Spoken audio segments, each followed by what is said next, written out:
Hello everyone. Final C के FR subject के case scenarios continue कर रहा हूँ।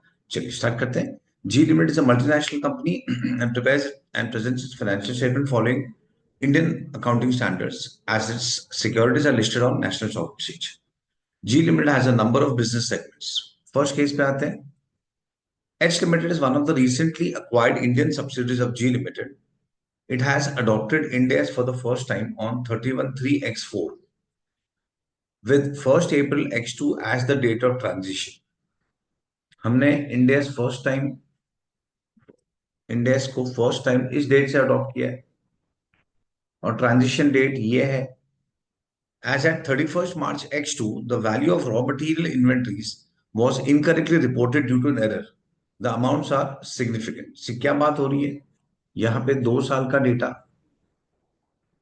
31/3/X4 ये हमारा ये फर्स्ट ईयर है जहां से हम इंडिया से अडॉप्ट कर रहे हैं, ये वाला ईयर। और इसका ट्रांजिशन डेट ये होता है 1/4/X2। ट्रांजिशन डेट क्या होता है? बेसिकली जो जिस ईयर में हम इंडिया से अडॉप्ट करते हैं, जैसे हम ये ईयर में अडॉप्ट कर रहे हैं, तो ये जो ईयर होता है कंपेरेटिव ईयर, उसके स्टार्टिंग डेट, कंपेरेटिव ईयर का जो फर्स्ट डेट होगा उसे हम बोलते हैं ट्रांजिशन डेट। और हमें वो डेट से इंडेक्स को पिक्चर में लाना। तो हमारा अकाउंटिंग स्टार्ट होगा यहां से हमारा इंडेक्स का अकाउंटिंग स्टार्ट होगा। जबकि अभी है हम इस डेट पे, एक्चुअल पोजीशन 31/3/X4 का है। अब हुआ क्या है देखो, एट 31st March X2, मतलब ये डेट की बात हो रही है 31st March X2, the value of raw material inventory was incorrectly reported due to an error. The amounts are significant. मतलब इस डेट पे जो रॉ मटेरियल वैल्यू हुआ था, क्लोजिंग स्टॉक पिछले साल का 31/3/X2 का क्लोजिंग स्टॉक, जो हमारे लिए ओपनिंग स्टॉक होगा, उसमें एरर है। अब नॉर्मल अकाउंटिंग रूल के अगर हम ऐसे भी देखेंगे, नॉर्मल अकाउंटिंग रूल, अगर हम अकाउंटिंग पॉलिसी में चेंजेस लाते हैं तो वो हमें रेट्रोस्पेक्टिवली करना होता है। अगर हम अकाउंटिंग एस्टिमेट में चेंजेस लाते हैं तो वो हमें प्रोस्पेक्टिवली करना होता है। और अगर कोई एरर्स, तो एरर्स को भी हमें रेट्रोस्पेक्टिवली एडजस्ट करना होता है। मतलब राइट फ्रॉम बिगिनिंग, हमें राइट फ्रॉम बिगिनिंग, और जो भी उसमें चेंजेस होगा वो चेंजेस हमेशा हम डालते हैं रिटेन अर्निंग्स में। तो अभी प्रेजेंट केस में आते हैं। तो सबसे पहले तो इसमें एरर है।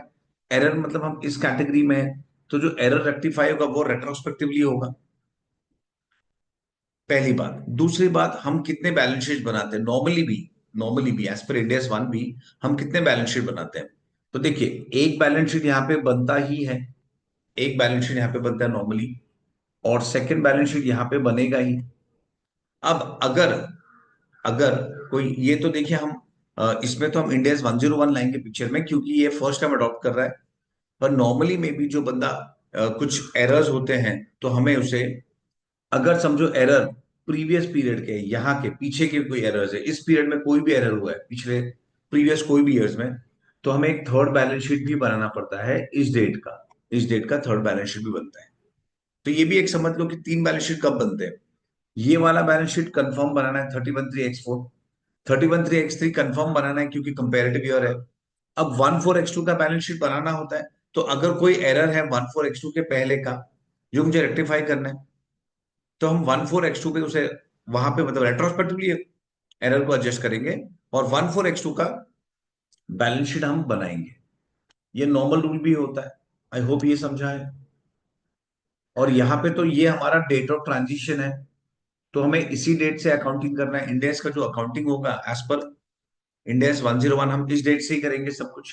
तो ये एक बात क्लियर होगी। अब एरर्स को तो हम ऐसे भी रेट्रोस्पेक्टिवली एडजस्ट करते हैं। तो यहाँ पे कुछ एरर्स हुए हैं, चलो यहाँ पे कुछ एरर्स हुए हैं जो हमें एडजस्ट करने हैं। कुछ एरर्स हुए। एरर्स कब हुए? इसके पहले 31st March X2, मतलब पहले के एरर्स है। तो वो एरर्स हमें 1/4/X2 में रेक्टिफाई करने हैं। अब हम रेक्टिफाई कैसे करेंगे? हम जब रेक्टिफाई करेंगे तो इस डेट पे जो भी हमारा रिटेन अर्निंग्स होगा, हम उसके थ्रू एडजस्ट करेंगे। हम ऑब्वियसली हम स्टॉक को कम करेंगे। अगर 1/4/X2 के एंगल से सोचो, बैलेंस शीट के एंगल से सोचो, तो मैं क्या करूंगा? अगर ये मेरा बैलेंस शीट है ऑन 1/4/X2, तो मैं यहां से स्टॉक को कम करूंगा। तो वो स्टॉक कम होगा तो प्रॉफिट पे इंपैक्ट आएगा। प्रॉफिट कम होगा तो प्रॉफिट यानी कहाँ पे कम होगा? क्या हम पीएनएल को डेबिट क्रेडिट करेंगे? तो नहीं, हम रिटेन अर्निंग्स को हम रिटेन्ड अर्निंग्स को कम करेंगे, फर्स्ट थिंग। सेकेंड थिंग, यहाँ पे जो रिटेन्ड अर्निंग्स होगा उसका एक रिकंसिलिएशन करना होता है।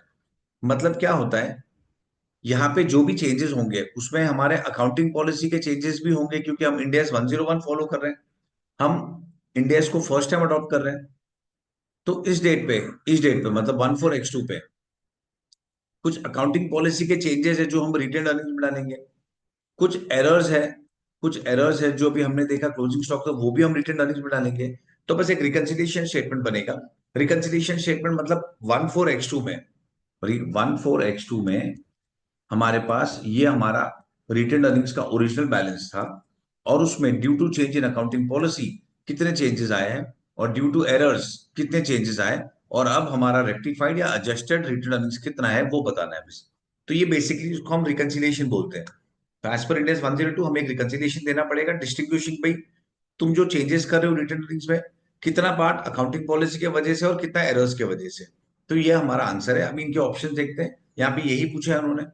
With respect to H Limited, state whether the error should be reported in the India's financial statements and how to rectify it. तो पहला पार्ट बोल रहा है H Limited shall report the impact of the error as a correction to statement of P&L.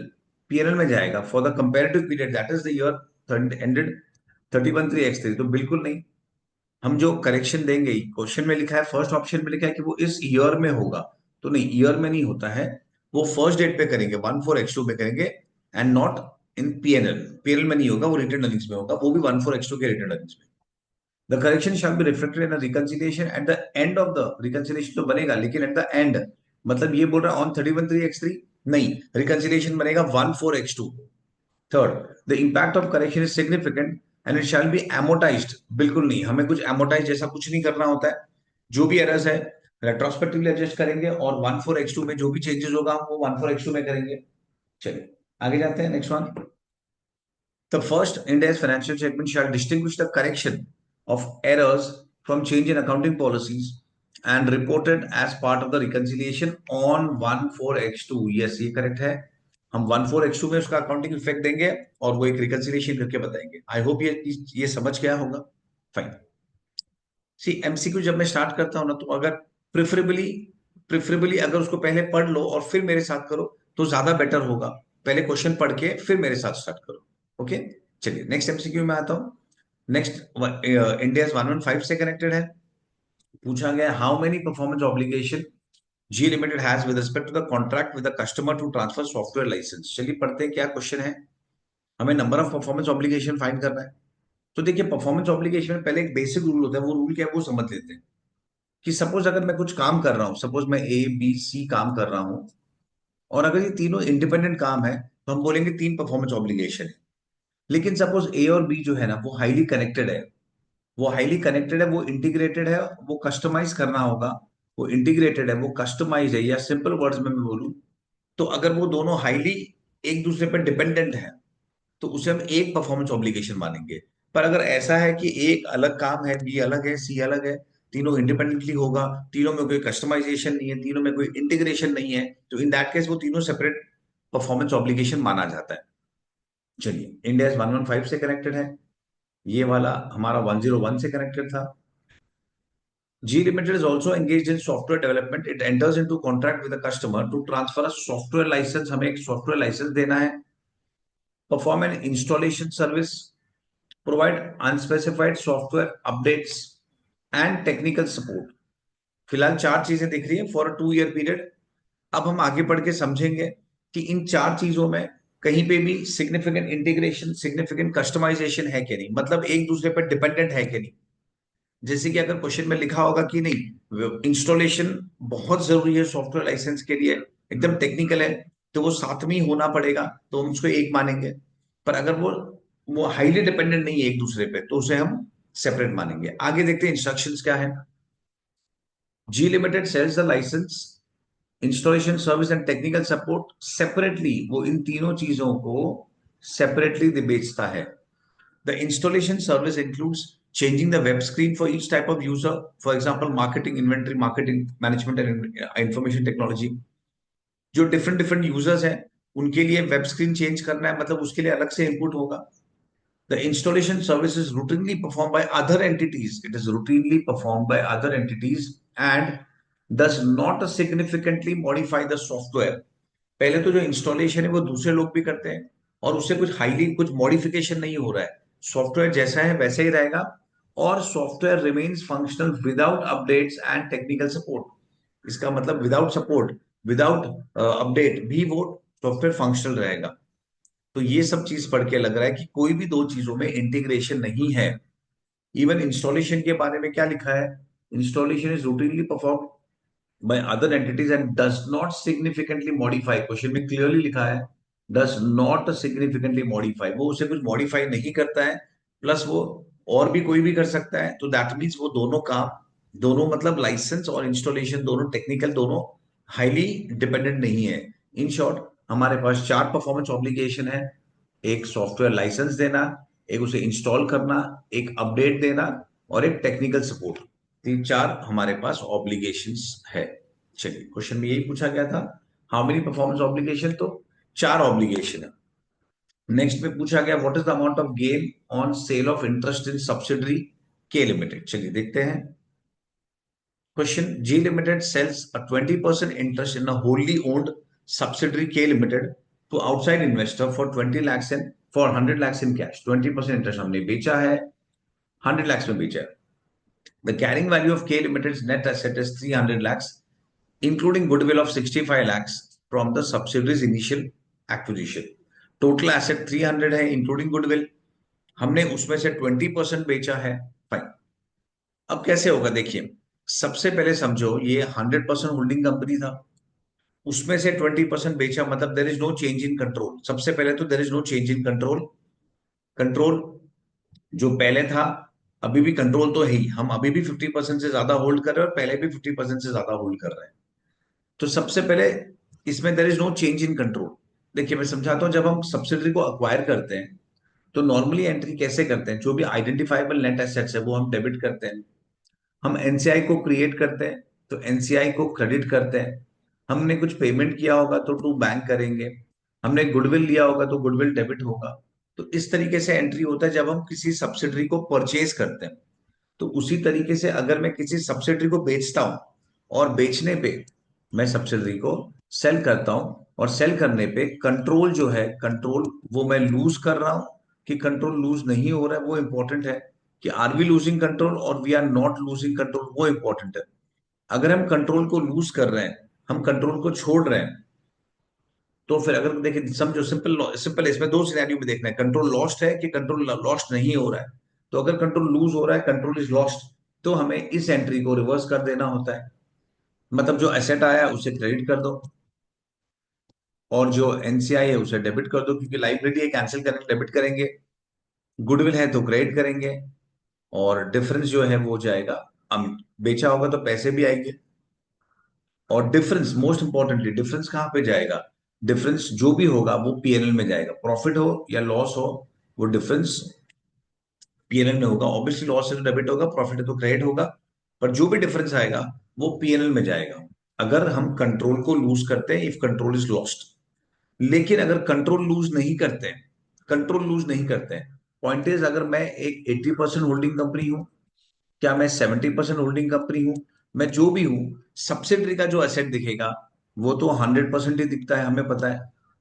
और अगर 80% है तो NCI दिखेगा 20%, अगर 70% है तो एनसीआई दिखेगा 30%, या अगर मैं 100% होल्डिंग कंपनी हूं तो भी एसेट दिखेगा 100। तो पॉइंट क्या है कि भाई एसेट तो हमेशा 100 ही आएगा।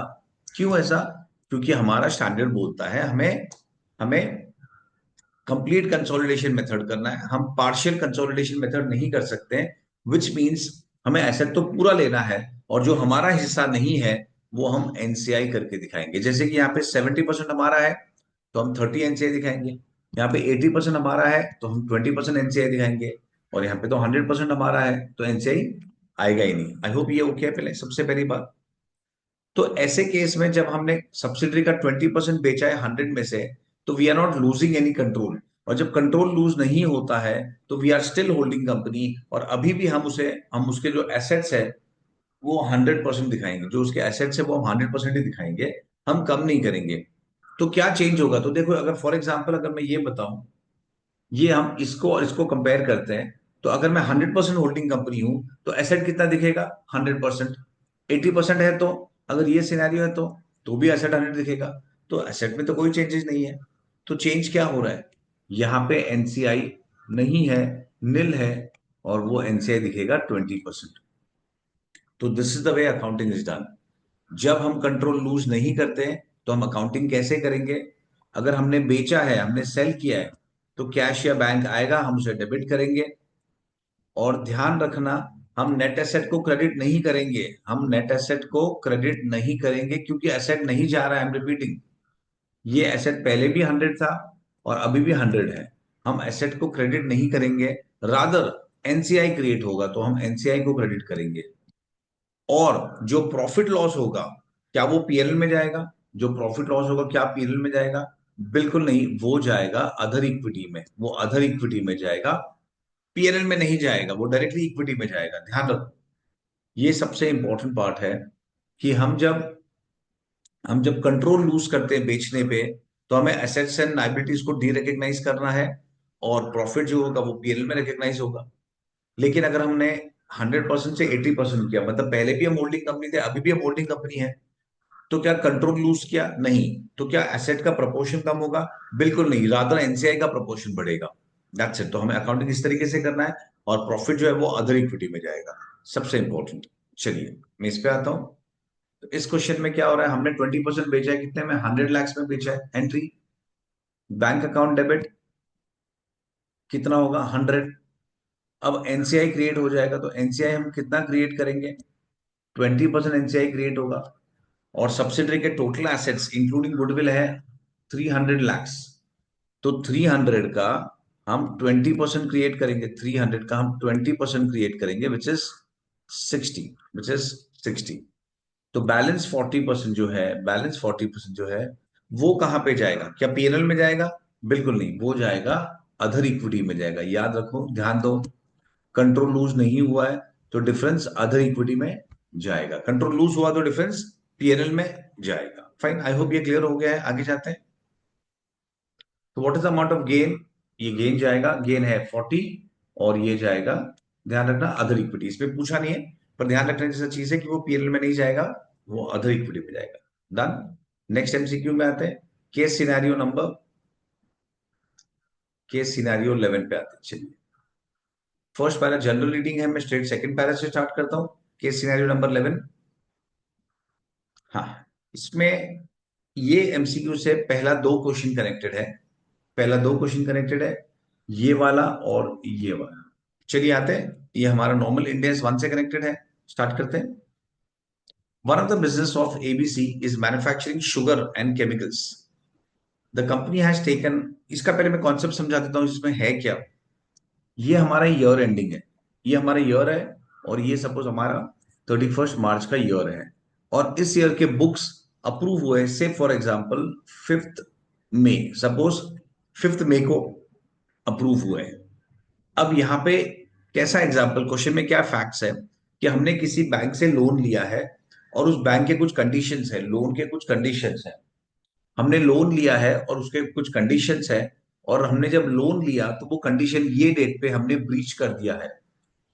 अब ये डेट पे ब्रीच कर दिया, और ब्रीच करने से क्या हो रहा है? जैसे हमने कंडीशन ब्रीच किया, तो बैंक का कंडीशन है कि भाई अगर तुमने वो जो क्राइटेरिया है वो ब्रीच कर दिया, वो कंडीशन ब्रीच कर दिया, तो जो लॉन्ग टर्म लोन है वो इमीडिएटली पेएबल हो जाएगा, payable on demand, which means वो शॉर्ट टर्म हो जाएगा, करंट लायबिलिटी हो जाएगा, वो करंट लायबिलिटी हो जाएगा। आई होप ये समझा। मैं रिपीट करता हूं, हमने बैंक से लोन लिया है, बैंक के कुछ क्राइटेरियाज है, अगर वो क्राइटेरिया फुलफिल नहीं होंगे तो फिर जो लॉन्ग टर्म लोन है वो पेएबल ऑन डिमांड हो जाएगा। अब अगर पेएबल ऑन डिमांड है तो उसे हमें करंट लायबिलिटी में प्रेजेंटेशन देना होगा, and not long term. Non current में नहीं दिखेगा, वो करंट लायबिलिटी में दिखेगा। पर अगर पर अगर वो जो कंडीशन है, वो जो ब्रीच हुआ है, यहां पे हमने बैंक के साथ सेटल कर दिया, यहां पे मतलब बिफोर अप्रूवल ऑफ बुक्स, अगर हमने सेटल कर दिया है, तो हमारा इंडेस क्या बोलता है? तो एज पर इंडेस 1, वो बोलते हैं कि अगर तुमने अप्रूवल के पहले ब्रीच को रेक्टिफाई कर दिया है, अगर इस पीरियड में मैंने ब्रीच को रेक्टिफाई कर दिया है, तो जो लोन यहाँ पे करंट लायबिलिटी बन चुका था, वो फिर से हमें नॉन करंट लाइबिलिटी ही दिखाना है इस डेट पे, इस डेट पे। ये कार्व आउट है, ये कार्व आउट है जहां पे आईएफआरएस ये अलाउ नहीं करता है और हमारा इंड एस ये अलाउ करता है। मतलब अगर मैं आईएफआरएस के एंगल से देखूं, जो हमारे रेलेवेंट नहीं है, जस्ट फॉर अंडरस्टैंडिंग कि कार्व आउट क्या है, कि आईएफआरएस अगर है तो आईएफआरएस उसे रेक्टिफाई होने के बाद भी, रेक्टिफाई कब हुआ, इस पीरियड में, तो एज पर आईएफआरएस वो करंट लाइबिलिटी होगा। लेकिन एज पर इंड एस क्या है, एज पर इंड एस वो हमारा, एज पर इंड एस क्या है वो, एज पर इंड एस वो current, sorry non current liability बन जाएगा। तो मैंने क्या बताया कि अगर कोई ब्रीच हुआ है कंडीशन, तो इस डेट पे वो क्या माना जाएगा, करंट लाइबिलिटी। लेकिन लेकिन अगर उस ब्रीच को हमने इस पीरियड में रेक्टिफाई कर दिया, देखिए अगर ब्रीच को पहले रेक्टिफाई कर देंगे बिफोर 31 मार्च, तो डेफिनेटली नॉन करंट लाइबिलिटी है, क्योंकि रेक्टिफाई हो चुका है बिफोर 31 मार्च। प्रॉब्लम कब है कि रेक्टिफाई कब किया, अगर रेक्टिफाई अप्रूवल के पहले किया, अप्रूवल के पहले, तो एज पर इंड एस 1 हम उस लोन को नॉन करंट मानेंगे। ओके, चलिए तो मैं फिर भी वापस से एक बार शॉर्ट में बताता हूँ। ये हमारा ईयर है 31 मार्च, ये हमारा अप्रूवल डेट है 5 मई। तो अगर जो ब्रीच है वो इस पीरियड का है और रेक्टिफाई इसी पीरियड में हो गया है, तो लोन कैसे दिखेगा, नॉन करंट लाइबिलिटी। और अगर ब्रीच इस पीरियड में रेक्टिफाई किया है, तो लोन फिर भी नॉन करंट लाइबिलिटी दिखेगा। और इस पीरियड में रेक्टिफाई किया है तो ऑब्वियसली करंट लाइबिलिटी, क्योंकि अप्रूवल है। मतलब ये जो क्लासिफिकेशन में इस डेट की बात कर रहा हूं कि इस डेट पे क्या दिखेगा, इस डेट पे क्या दिखेगा। बस ये सिंपल छोटा सा कॉन्सेप्ट है। चलिए सब पे आते हैं। One of the business of ABC limited is manufacturing sugar and chemicals. The company has taken a term loan for 5 crores from State Bank of India to buy certain plant and machinery during the year ended 31st March H2। हमने कुछ loan लिया है two by machinery. The loan is repayable over a period of 5 years, मतलब ये long term है। The terms and conditions, long term मतलब ये non current liability है। The terms and conditions of the loan agreement requires the company to maintain a current ratio of 1.33:1 and debt equity ratio 1.2। तो ये condition है, हमें current ratio और debt equity को इस रेशियो में मेंटेन करना है। And if these loan covenants fall below, if it falls below this level, then the bank has a right to recall the entire loan। मतलब वो on payable, on demand payable हो जाएगा। आगे देखते हैं क्या हुआ। ये तो उनके कंडीशंस थे लोन के। अब आगे एक्चुअली क्या हुआ। The loan outstanding on 31/3 was 4.25। ये हमारा लोन है आउटस्टैंडिंग। द करंट रेशियो हो गया है 1.1 which is less than 1.33। And debt equity ratio हो गया 0.5:2, जो 1:2 से कम हो गया है। तो हमने कंडीशंस ब्रीच कर दिया है, विच मींस 31 मार्च को ये लाइबिलिटी करंट लाइबिलिटी हो चुका है। State bank sent a notice on 5 April demanding demanding repayment of loan on account of breach of terms of loan agreement. The financial was signed on 10th May। On receiving the notice, the CFO of ABC Limited negotiated with the bank। Negotiate कब किया है देखो, हमारा year है 31 मार्च। Negotiate कब किया वो important होता है। The bank had agreed, negotiated with the bank and ensured to rectify the breach। As a result, on 25th April, the bank has agreed not to recall the loan and allowed the company to achieve the contracted current and debt equity ratio by 2000x5। मतलब हमें 2 साल का time और मिल चुका है। I think ये 31/3 का है, यस। तो हमें 2 साल का टाइम मिल चुका है। तो इसका मतलब हमने ब्रीच रेक्टिफाई कर दिया है। और इसमें बुक्स का अप्रूवल डेट क्या है वो लिखा नहीं है, पर देन आई एम अश्यूमिंग कि अप्रूवल यहाँ पे होगा आफ्टर 25th, आफ्टर 25th अप्रैल। 25th अप्रैल में रेक्टिफाई हुआ है ब्रीच, मतलब हमने बैंक के साथ सेटलमेंट अग्रीमेंट कर दिया है। तो ओके, ये सिनेरियो है। अब यहाँ पे क्या है, क्वेश्चन में क्या पूछा गया है देखते हैं। How, sorry, at what, one second, नहीं ये था फर्स्ट वाला। How long term loan from state bank has to be classified in the financial for the year ended 31/3 in case ABC has not renegotiated with the bank. देखिए renegotiate नहीं किया है, तो 31 मार्च के पहले नोटिस भले बैंक का 5 अप्रैल को है, ध्यान रखना नोटिस से मतलब नहीं, हमने ब्रीच तो पहले कर दिया था। ब्रीच 31 मार्च को हो गया था क्योंकि current ratio debt equity ratio जो था वो रिक्वायर्ड लेवल पे नहीं थे। तो ब्रीच तो 31 मार्च के पहले 31 मार्च को हो चुका है, नोटिस बाद में आया, पर ब्रीच हो चुका था। तो conditions were existing on the balance sheet date, ध्यान रखना। तो यहाँ पे लिखा है company has not negotiated with the bank. अगर बैंक से नेगोशिएट नहीं किया तो डेफिनेटली ये करंट लाइबिलिटी है। तो ये हमारा करंट लाइबिलिटी है। पर कौन सा करंट लाइबिलिटी? ये करंट फाइनेंशियल लाइबिलिटी है। ऑब्वियसली इंडेस फाइनेंशियल इंस्ट्रूमेंट से हम देखेंगे, इंडेस 32, 107, 109 जो फाइनेंशियल इंस्ट्रूमेंट से कनेक्टेड है। तो as per इंडेस 32 debt equity classification देखते हैं हम।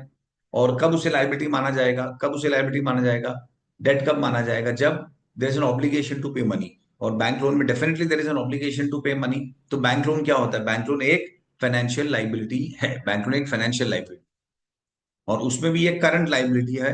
क्यों? क्योंकि हमने कंडीशन ब्रीच कर दिया है और loan is payable, loan is payable on demand, और इसीलिए ये current financial liability. Second part में लिखा है after negotiation with State Bank how long term loan has to be classified in the financials for the year ended 31/3/x। अगर हमने उसे renegotiate कर दिया है, नेगोशिएशन हो चुका है, और मैं ये अज्यूम कर रहा हूं कि नेगोशिएशन अप्रूवल के पहले हुआ है, हमारे बुक्स ऑफ अकाउंट्स के अप्रूवल के पहले हुआ है, तो वो फिर से नॉन करंट फाइनेंशियल लाइबिलिटी हो जाएगा। नॉन करंट मतलब लॉन्ग टर्म, और financial liability as per India 32 ये हमारा फाइनेंशियल लाइबिलिटी, जैसे मैंने बताया there is an obligation to pay money. Okay, चलिए नेक्स्ट क्वेश्चन आते हैं। नेक्स्ट क्वेश्चन इंडेक्स 2 से कनेक्टेड, जिसमें हमें रॉ मटेरियल का वैल्यू फाइंड करना है। ये हमारा इंडेक्स 2 से कनेक्टेड है।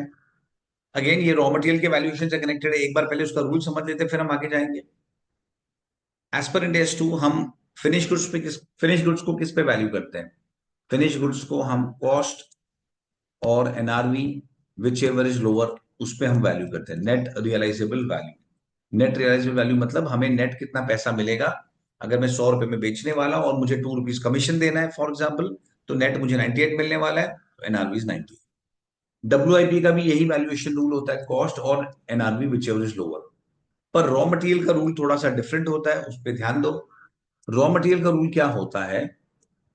समझो अगर रॉ मटेरियल मैंने परचेज किया था रॉ मटेरियल को सपोज 100 रुपीज में, और आज उसका मार्केट प्राइस जिसको बोलते हैं रिप्लेसमेंट प्राइस, रिप्लेसमेंट प्राइस अगर 105 है, मतलब अगर replacement price is greater than cost तो कोई प्रॉब्लम ही नहीं है। तो हमारा रॉ मटेरियल को हम किस पे वैल्यू करेंगे? Obviously 100 which ever is lower पे वैल्यू करेंगे। लेकिन अगर रिप्लेसमेंट प्राइस जो है वो 98 हो गया है सपोज, और हमने खरीदा था कॉस्ट में जो कि 100, हमने 100 रुपीज में खरीदा। तो अब इस सिनेरियो में क्या हम रूल स्ट्रेट अवे अप्लाई कर सकते हैं कॉस्ट और NRB which ever is lower types, like 98 पे वैल्यू कर सकते हैं? तो बिल्कुल नहीं, हम 98 पे वैल्यू नहीं कर सकते। रीजन उसके लिए स्टैंडर्ड में कुछ लिखा गया है, कुछ एडिशनल गाइडेंस है कि भाई हम रॉ मटेरियल को किस तरीके से वैल्यू करेंगे अगर हमारा मार्केट प्राइस गिर गया है तो अगर हमारा मार्केट प्राइस गिर गया है तो हमें दो चीजें देखनी होती है। हमें दो चीजें देखनी है। क्या दो चीजें देखनी है हमें? हमें दो चीजें देखनी है। क्या दो चीजें देखनी है? कि जो हमारा फिनिश गुड्स है, फिनिश गुड्स है जो हमारा फिनिश गुड्स है, वो हम प्रॉफिट में बेचने वाले हैं, क्या फिनिश गुड्स हम लॉस में बेचने वाले हैं, हमें ये देखना होता है। देखिए मैं रिपीट करता हूं, अगर मेरा रॉ मटेरियल का प्राइस जो है 98 हो गया मार्केट में, विच मीन्स रिप्लेसमेंट प्राइस 98 हो गया, तो क्या हम उसे 98 पे वैल्यू करेंगे क्योंकि मेरा कॉस्ट 100 था विच एवर इज लोअर पे? नहीं। हमें देखना होता है कि वो रॉ मटेरियल से जो फिनिश गुड्स बनने वाला है, वो जो रॉ मटेरियल से जो फिनिश गुड्स बनने वाला है, वो फिनिश गुड्स जो रॉ मटेरियल से फिनिश गुड्स बनने वाला है, वो फिनिश गुड्स प्रॉफिट में बिकेगा कि लॉस में बिकने वाला है। रॉ मटेरियल से जो फिनिश गुड्स बनने वाला है वो फिनिश गुड्स प्रॉफिट में बिकने वाला है कि लॉस में बिकने वाला है, हमें वो देखना जरूरी है। तो अगर फिनिश गुड्स, मैं रिपीट कर रहा हूं, जो रॉ मटेरियल मेरे पास है, जो फिनिश गुड्स बनने वाला है, बना नहीं है, हमें वैल्यूएशन तो रॉ मटेरियल ही करना है। जो रॉ मटेरियल मेरे पास है उससे मैं जो फिनिश गुड्स बनाऊंगा फ्यूचर में, और वो फिनिश गुड्स जब फ्यूचर में बिकेगा तो फ्यूचर में मुझे एक्सपेक्टेड क्या है, प्रॉफिट होने वाला है कि लॉस होने वाला है? अगर फ्यूचर में प्रॉफिट होने वाला है तो एज पर इंडेस हमें रॉ मटेरियल को वैल्यू करना है 100 पे। क्यों? क्योंकि क्या रॉ मटेरियल मैं बेचने के लिए खरीदता हूं? तो बिल्कुल नहीं। तो भले रॉ मटेरियल का प्राइस गिर गया है, पर क्या मैं बेचने वाला हूं? क्या मैं लॉस इनकर करने वाला हूं? नहीं। तो अगर मैं लॉस इनकर नहीं करने वाला हूं और मैं फिनिश गुड्स अल्टीमेटली तो प्रॉफिट में बेचने वाला हूं, तो क्योंकि मैं प्रॉफिट में ही बेचने वाला हूं, तो मैं रॉ मटेरियल को वैल्यू करूंगा 100 पे। क्योंकि लॉस क्यों बुक करना है? हम रॉ मटेरियल को बेचने वाले हैं नहीं, और फिनिश गुड्स तो प्रॉफिट में बिकने वाला है। जब अल्टीमेटली प्रॉफिट है और हमें रॉ मटेरियल बेचना नहीं है, तो हम लॉस क्यों बुक करें? इसीलिए रॉ मटेरियल कॉस्ट पे वैल्यू होगा। लेकिन अगर जो उस रॉ मटेरियल से जो फिनिश गुड्स बनने वाला है वो लॉस में बिकने वाला है फ्यूचर में, इन दैट सिनेरियो हमें रॉ मटेरियल को 98 पे रिकॉर्ड करना है, क्योंकि अब स्टैंडर्ड क्या बोल रहा है कि भाई फिनिश गुड्स बन के भी वो लॉस में बिकने वाला है ना, तो लॉस होने ही वाला है आगे जाके, तो अभी लॉस पे बुक कर दो, सिंपल बात। तो अभी लॉस पे बुक कर दो, अभी लॉस ही बुक कर दो, 98 और 100 का जो डिफरेंस है वो ₹2 का लॉस बुक कर दो। आई होप ये रूल, ये इंडेक्स के प्रोविजन समझे हैं। आगे आते हैं। ABC limited has inventory of raw material of 10,000 units at 31st March X4 with a carrying amount of 100। मतलब रॉ मटेरियल हमने खरीदा है 100 पे। द करंट मार्केट वैल्यू, जो रिप्लेसमेंट प्राइस है of that raw material is 95, उसका replacement price, market price 95 हो गया है, मतलब रिप्लेसमेंट प्राइस गिर गया है, मार्केट प्राइस गिर चुका है। तो ये जो गिर चुका है मतलब हमें अभी इस सिनेरियो में आना है, हमें इस सिनेरियो में आना है, राइट वाले सिनेरियो में हम है। ओके, फिर ABC limited will use raw material to manufacture a component for a customer. उस रॉ मटेरियल से हम किसी कस्टमर के लिए कुछ कंपोनेंट बनाने वाले हैं। The conversion cost for making the finish goods would be 130। ये हमारा कन्वर्शन कॉस्ट है, मतलब labour and overheads. ABC limited estimates cost to completion and sale of 50। और हमें लग रहा है कि cost of completion and sale, completion तो आई थिंक यहाँ पे कवर हो ही गया है, तो ये मोस्ट ऑफ सेल होगा, पर स्टिल जो भी खर्चा है, जो खर्चा होने वाला है वो 50 है। And selling price for the component is estimated to be 290।